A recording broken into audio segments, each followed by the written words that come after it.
It doesn't matter if you're a veteran player or you're new to this. This is an interesting question that many people, I think, asked at some point. Why did the Forsaken join the Horde? And how? Well, we're here to answer that. But before we begin, I'm gonna do a little bit of shilling and grifting for myself. You can always subscribe and help the channel out. There are more lore videos to come where this came from. Like it and comment to boost the algorithm.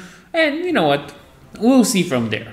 But let's start our quest to find out how did we get to this point.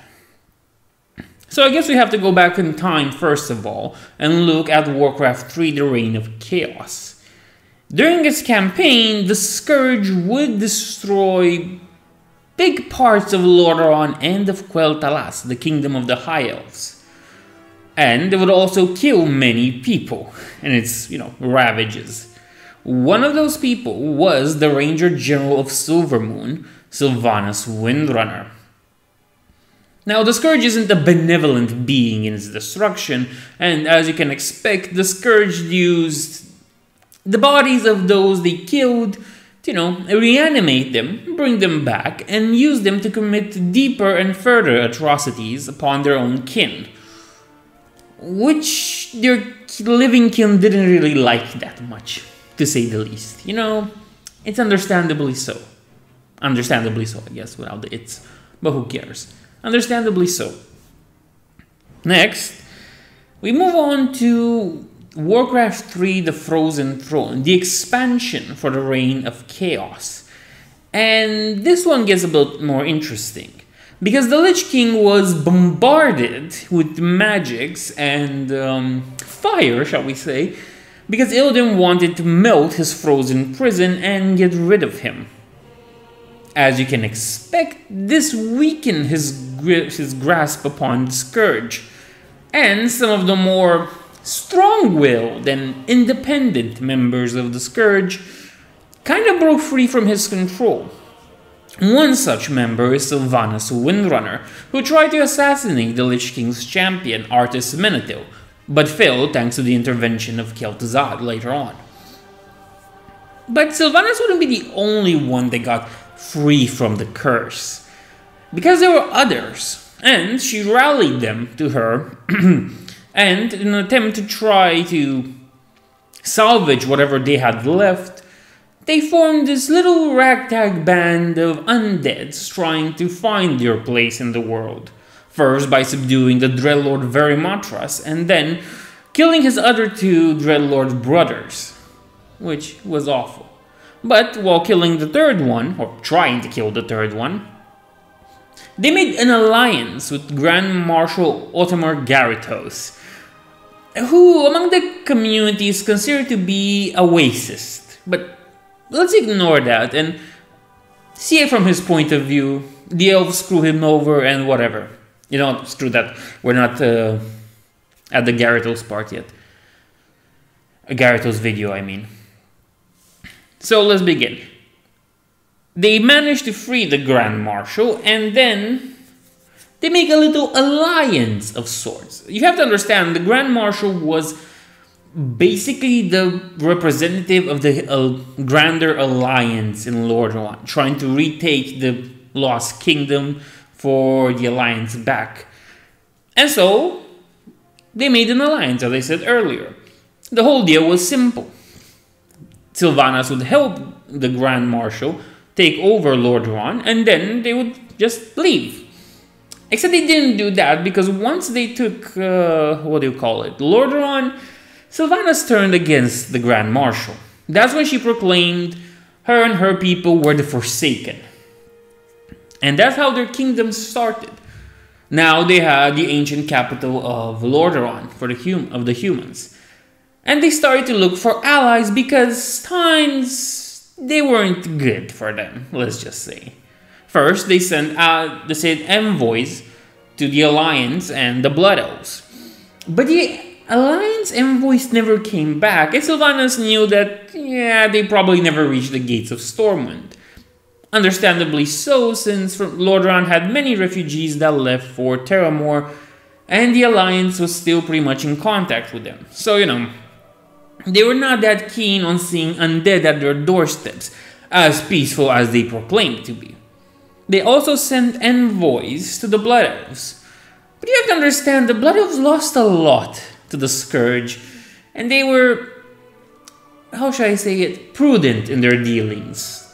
They didn't really want to have that much to do with the undead after the loss of their king and their addiction to magic and, you know, all that good stuff. It didn't look good, okay? But Sylvanas also sent an envoy to the Horde. Now, you might think why. Because she fought against the Horde during the Second War, and your guess is as good as any. But she still sent envoys looking for alliances, for people that could support her and the Forsaken. Now, you have to understand, it's a little bit weird because the Horde didn't suffer through what the people of the Eastern Kingdoms had to suffer with the Scourge. But still, they did not like dealing with the undead. But there's also an exception to this, because their greatest ally would come in the form of the Tauren, of Archdruid Hummel Rune Totem, I think. Yeah, I think that's how you pronounce his name, whatever. And he would see potential in the Forsaken. So much so that he would make the point to Karen Bloodhoof to accept the Forsaken in. Now, Thrall had a little bit of an affinity and understood the thing of, you know, coming back to your origins after you've done horrible things while controlled by a evil master. But again, they were still undead and they weren't really that keen on the idea. Now, of course, there's the other member of the Horde and had a different perspective. While Karen was all for the undead and Thrall was, you know, skeptic, Vol'jin didn't want them in. Because they were undead and, you know, he's a nice guy, Vol'jin, at this point.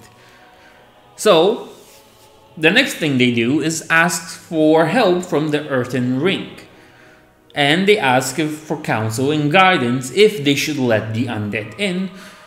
To which the Earthen Ring basically replies that, you know, the orcs also had to deal with their own demons the same as the Forsaken do. And while they are filled with vengeance, it would still be good to have them on your side.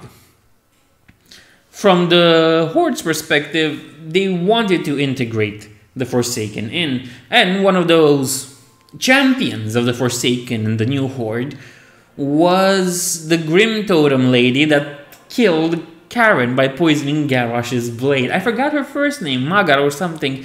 But yeah, you can understand why you have more reasons to dislike her.